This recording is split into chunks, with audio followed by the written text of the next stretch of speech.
Hey, ice on 3, 1, 2, 3, ice! Great.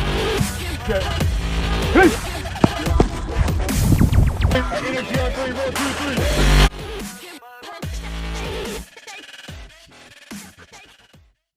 All right, Rocket football fans, here's what we've been looking for all year long. It's playoff time, and we're going to be hosting Fulton County.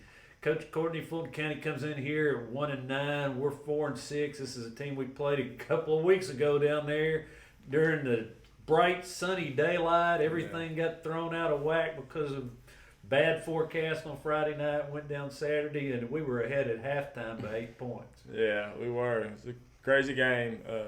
It's a chance, this week to be able to see, being able to play an opponent twice in one season and see, how far you came, and hopefully see that it's about us. If we take care of business, you'll be able to see what, how that works on the scoreboard. So it's a good chance for us to, kind of be able to reflect off of the same team. Hopefully we can come out and play a little bit better than we did that day. Yeah, well, this is a football team we really have not had any trouble with the last few years. We've seen them twice every year. We see them in the playoffs, usually this first round like this, and we've dispatched them pretty handily.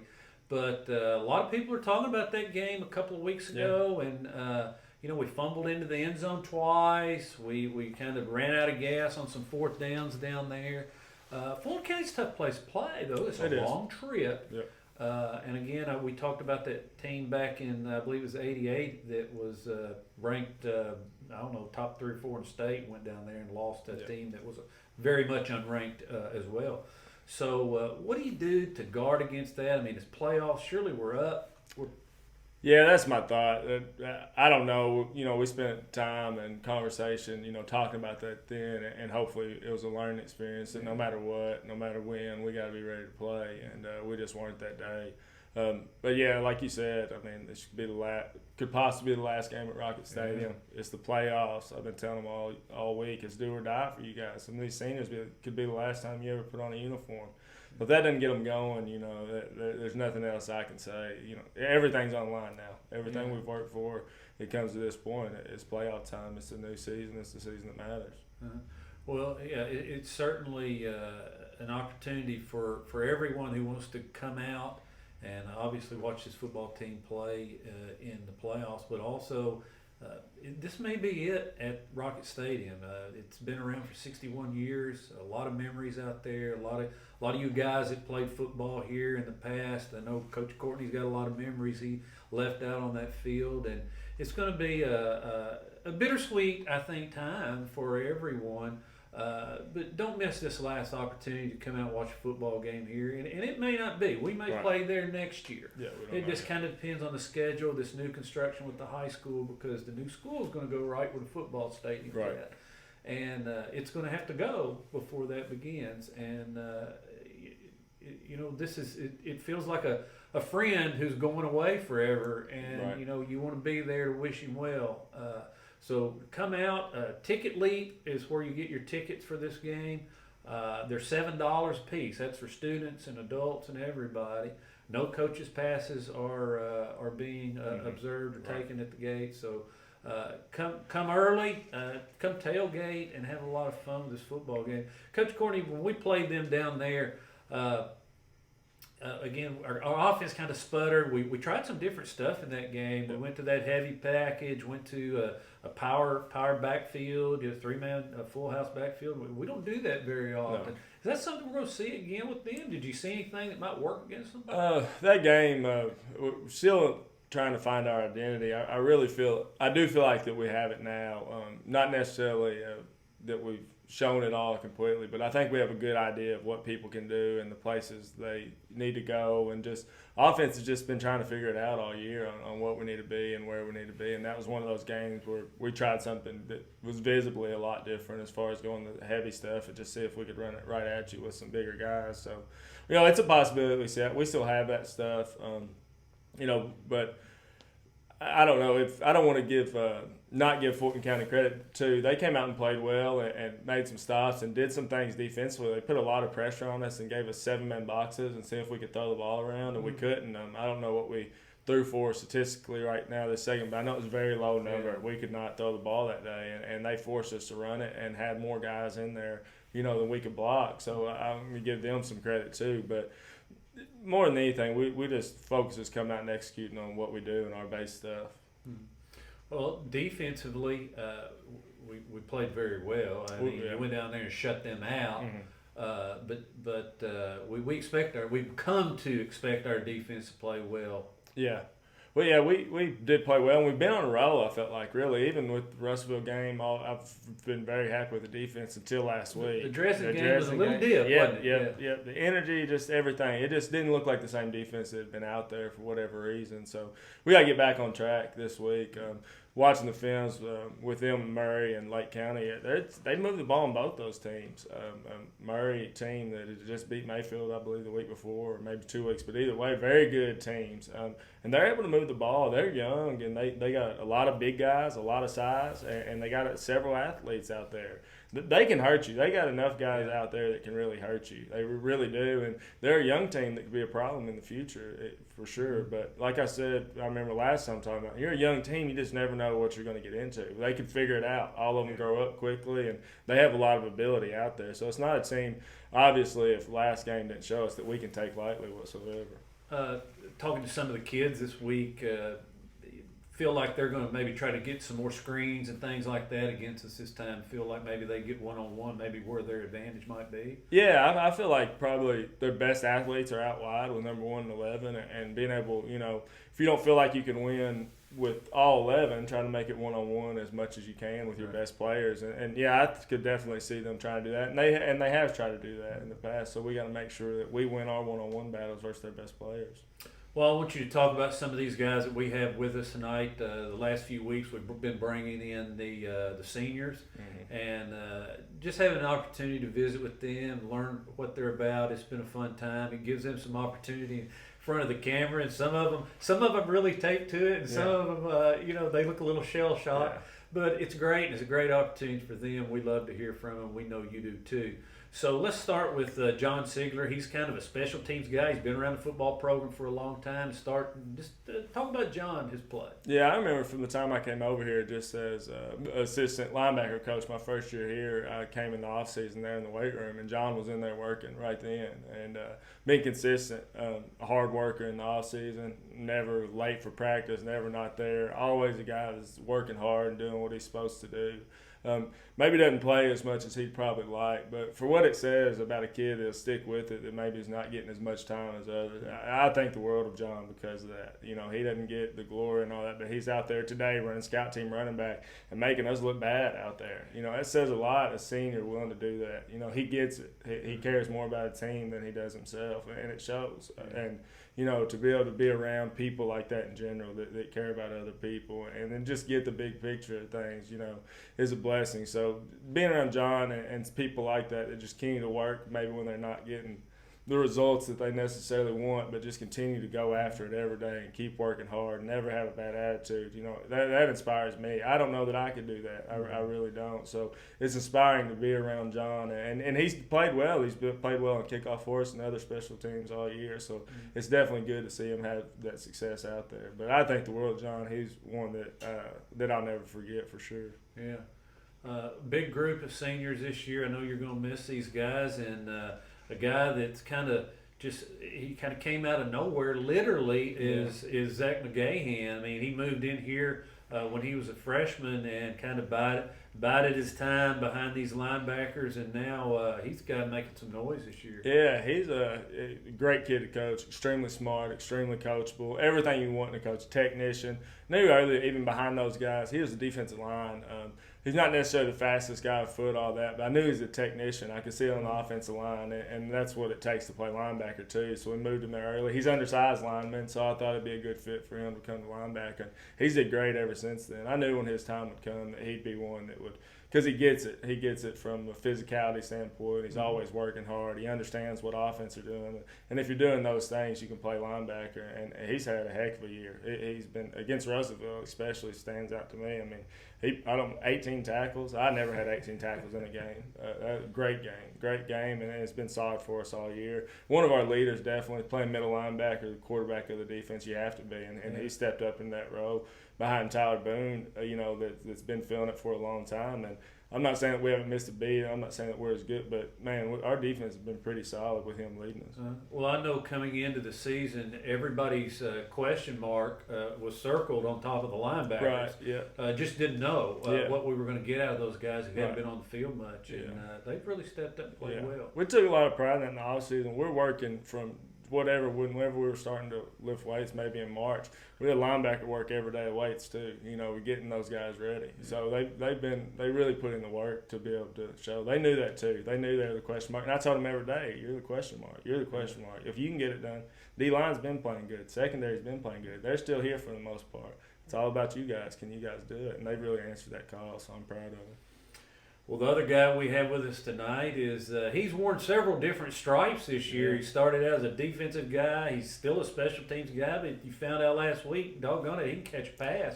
Tanner Beverly. Yeah, it's just like he's like a freshman to us. We haven't seen him, so we're sitting here all the time trying to figure out. Obviously, he's athletic. He can catch the ball, but he's got to learn the offense. Defensively is the easiest place. Let's put him in there and just see if he can get after it. Did a great job for us defensively.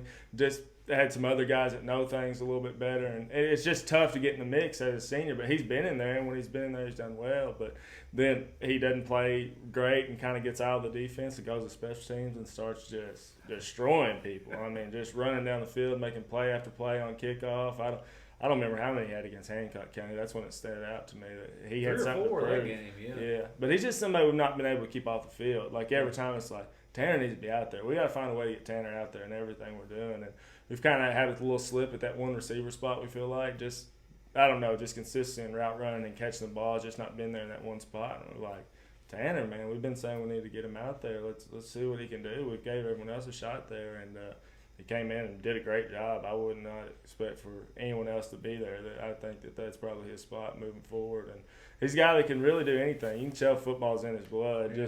It's just taking us time to figure it out, probably more than anything. What do we do with him? Where does he play? Like when he comes, is he a DB? Is he a linebacker? Is he an invert? Is he a receiver? Is he a tight end? We've working through all this stuff all year, but he's been great everywhere. Another kid that's extremely smart, extremely coachable. We're blessed. That senior group's such good kids, all of them, and he certainly helps the team. Yeah, he's a guy that played when he was younger and then sat out a few years, just got him back, and like you say, like a freshman. But he's here we are 10 weeks into the season, and you're just kind of figuring out, wait, man, this guy can catch the ball. So we'll be looking for him on Friday night out here at perhaps the last game at Rocket Stadium. We're excited.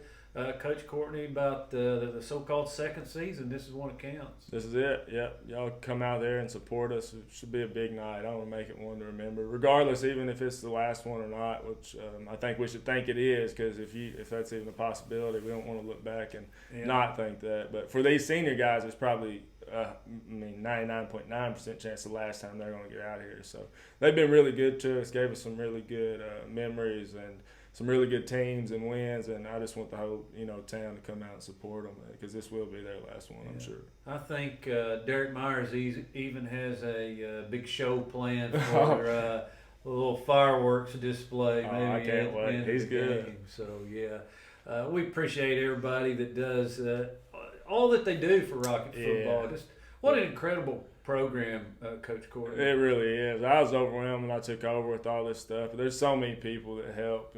He's one that's probably doesn't get thought about definitely enough that I had to meet with early on and say, you're still going to help me, right? And he's all in. He's got all these ideas of wanting to do these different fireworks. And there's so many. I couldn't start mentioning people because it's just so many. It takes the whole town, it seems like, to run this thing. Without all the help, Rocket football wouldn't be what it is without, the community support and everybody that puts everything into it. Yeah, well, Rocket football certainly is a big part of this community and a big part of a lot of people's lives. And make it part of your life Friday night. Kickoff is at 7 o'clock. We'll see you out at Rocket Stadium. All right, would like to welcome Zach McGahan. That's Z-E-C-K, short for Zechariah. That's no doubt a biblical reference. Dad named you for Zechariah. About you know who Zechariah is. Tell us. I remember doing like an essay. You know, like my third grade year, I did an essay. Like it meant the son of Lord or something. Do a lot of people get that confused? There's a lot of Zachs, not too many Zachs. Well, usually I just go by Zach. I've lived by Zach all my life. My grandparents used to want to spell my name Zach all the time, but I just go by Zach. Really, some people call me Zach, but I just go by Zach. Z-Man, how about Z-Man? I've heard that a couple times in my lifetime. A couple times. Well, of course, Zach is the son of WMJL's morning show host, Troy McGahan. And I know that's you've been on the show from time to time, so you're a pretty good public speaker. You're good at being interviewed. Yeah, I try my best. I'm not as good as my dad, but I try my best. Well, those guys who spend a lot of time in the pulpit like he does, they become very polished speakers, don't they? Very just outgoing, just able to speak easy. Yeah. Well, let's talk a little bit about Rocket football. You're a senior this year. You're another one of those guys that kind of was caught in that trap behind some of these seniors that have been starting for 4 years. Linebacker, there just wasn't a whole lot of wiggle room to get in there this year, was there? Yeah. But this year you've come in and one of the top tacklers on the team. In fact, ranked up there in West Kentucky. I'm not sure where you're at right now, but it was in the top 20. Are you still in the top 20? I think I'm in the top 20 still. Yeah. Dresden wasn't the best game, but yeah, got caught in a lot of trash, but we'll fix that this week. Yeah. Well, the defense, talk to me a little bit about this defense. It's been, I would say, the strong point of this Rocket football team this year. And characterize your feelings about the defense and who you think is kind of the glue that keeps all this together. Honestly, just coming into the season, people thought our defense just wasn't gonna just compare to the past defenses like my last 3 years, and I think we've held up pretty strong. I mean, we've had a couple games that we showed our weakness, but I think we've done really good. And honestly, I think the glue that keeps us together is Case Gobin. Yeah. Whenever he does his job, this defense thrives, and we thrived for a lot of games because he's done his job. And if we lose, sometimes it's on him. Sometimes it's just linebackers not doing their jobs. But I think Case Gobin's really the glue that puts us together, molds us together. And he's a guy that'll be back next year. Yep. He's one of the juniors on the team. Now you moved to Crittenden County a few years back, and you came from Somerset. Is that right? You grew up in Somerset or Virginia? Appomattox, Virginia. Yeah. I grew up in Somerset basically my whole childhood. Then I moved to Virginia. Then I moved here. So I moved from Virginia to here. So son of a pastor, just moving around from church to church. Huh? Not fun. Not fun. No. Well, now talk to me a little bit about the culture in Eastern Kentucky and over around Virginia, West Virginia area versus West Kentucky. Is it similar? East Kentucky, it's a lot similar to Crittenden County. Not much difference, but Virginia, you get a lot of Northerners. You get that accent, you can't really understand them, and you get a lot of New Jersey people. So it's just a lot different over here than in Virginia. But I love it. I love it here. Stick around for a while. What are you going to do after school? I know you have some options, have been offered some scholarship or at least some opportunities to play. You going to go pursue football beyond high school? I haven't decided yet, to be honest. I'm still weighing my options right now. I want to go into chiropractic. Oh yeah. So I'm talking to Johnny Newcomb. Yeah. He's around the team all the time. It seems like everybody on the football team wants to be a chiropractor. Wonder why that is. I don't know. It just seems fun. It just seems fun to be a team doctor and a chiropractor at the same time. Yeah, Johnny's an inspiration, and he's around the team, and it does. Sure, it looks like a good time, but he does have that daytime job too. Oh yeah. That's the grueling part. Right? Mm-hmm. Yeah. Well, Zach, talk to us a little bit about what you expect this week and moving forward. I know Rockets would like to play deep into these playoffs. Oh, yeah. We want to make it all the way to state. But we played Fulton before. I mean, we're not going to get much different, but they've moved on to a little bit more screens, fast screens. So it's the flows are going to have to fit tighter and just faster, honestly. Everyone's just going to have to play a little faster and a little tighter. Our defense held them up pretty well in Fulton County that evening. But this week, it's not going to be much difference, but I think we'll stop them and hold them to a shutout. Well, of course, you've only been in Crittenden County for 4 or 5 years, but Rocket Stadium has been here for 60-plus years, and this could very well be the last game. So Yep. I think we'll have a big crowd on Friday night.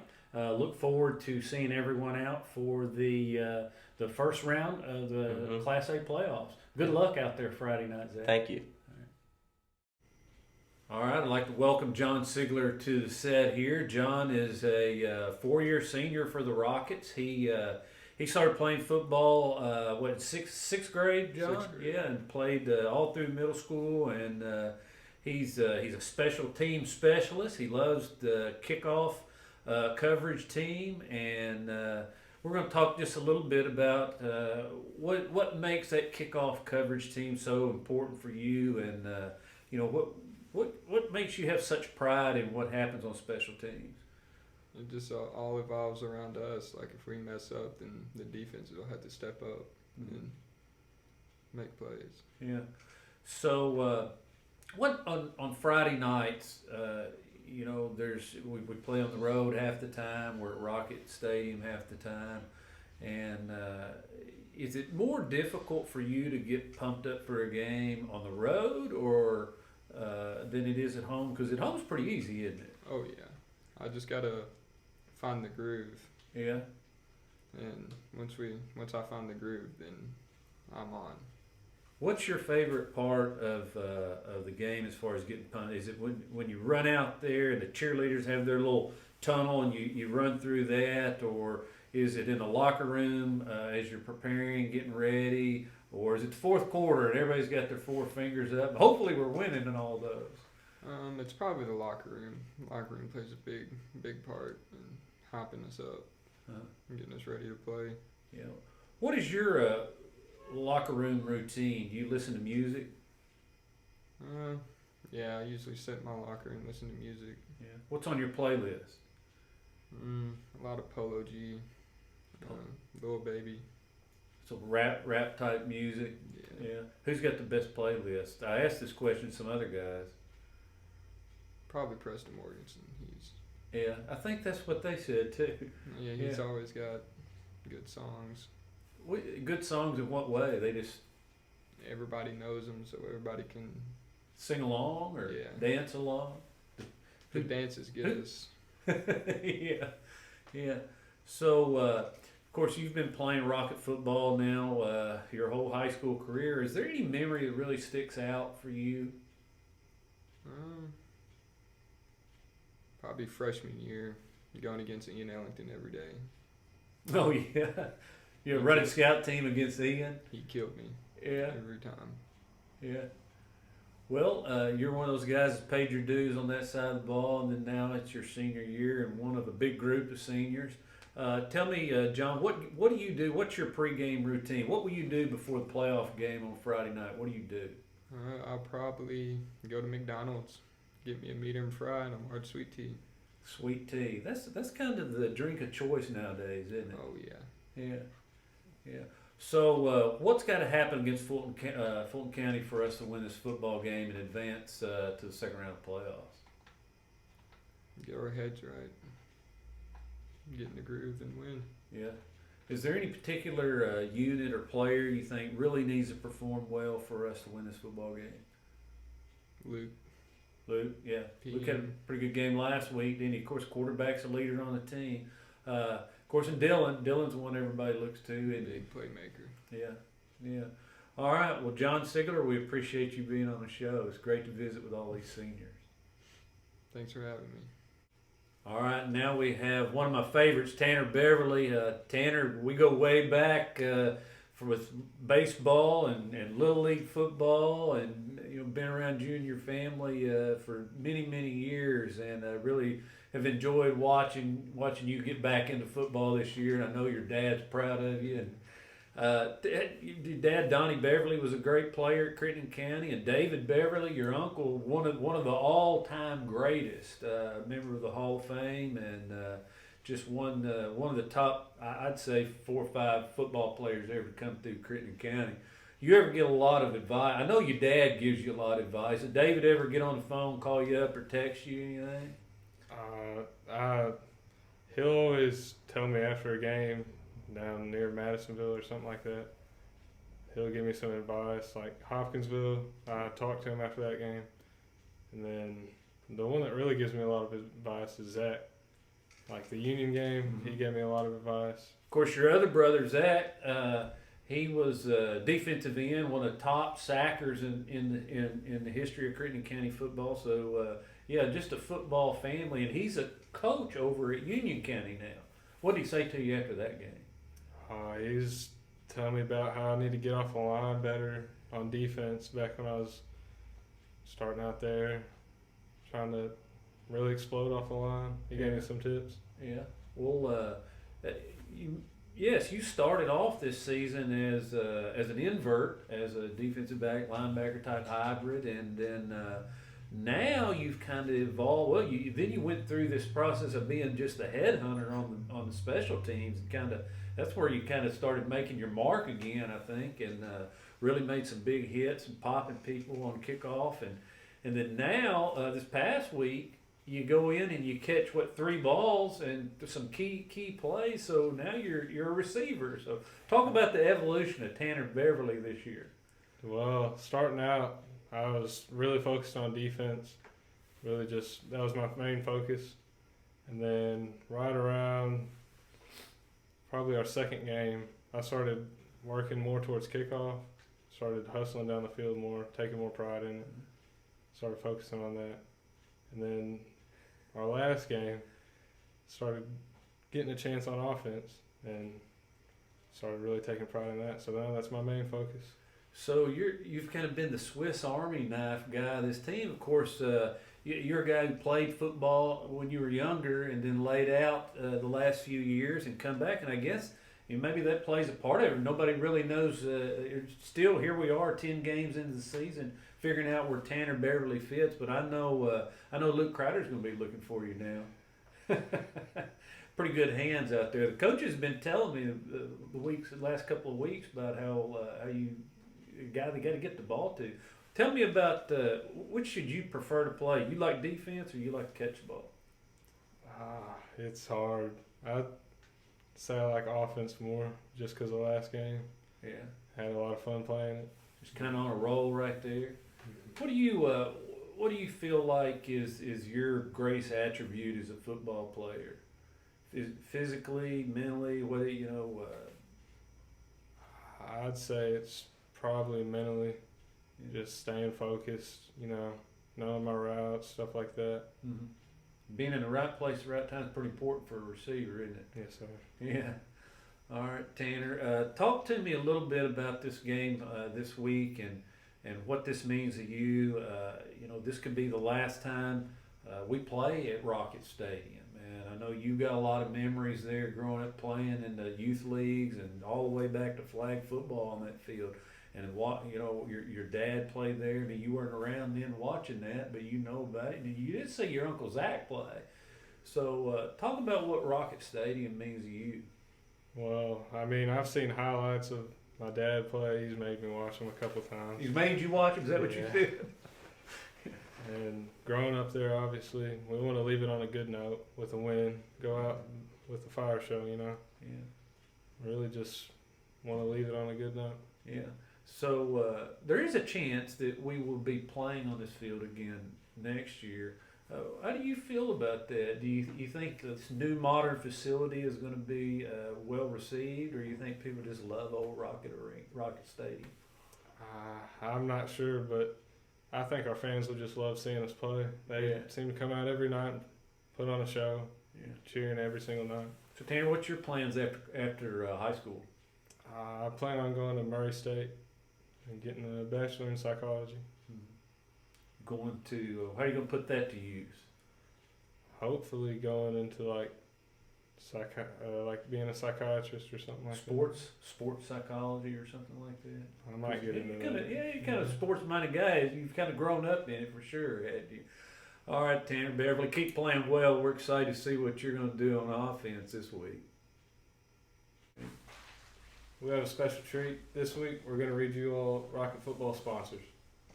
Fraser Law Firm, Moments in Time Pictures, Hodges Sports and Apparel, Riley Tool and Machine, Farmers Bank and Trust, Deer Lakes Golf Course, First United Bank, La Delicia Mexican Restaurant. Ellington Detailing, Homestead Auction Reality, Seaplant Federal Credit Union, H&H Home and Hardware. Full Body Fitness Studio, Par 4 Plastics, Magnolia Bank, Mulligan's Pizzeria and Pub. Colonel Ag Repair, YTG Insurance, Shara on the New York Stock Exchange, Mike and Stoner's Barbershop, Marion Eye Care Center,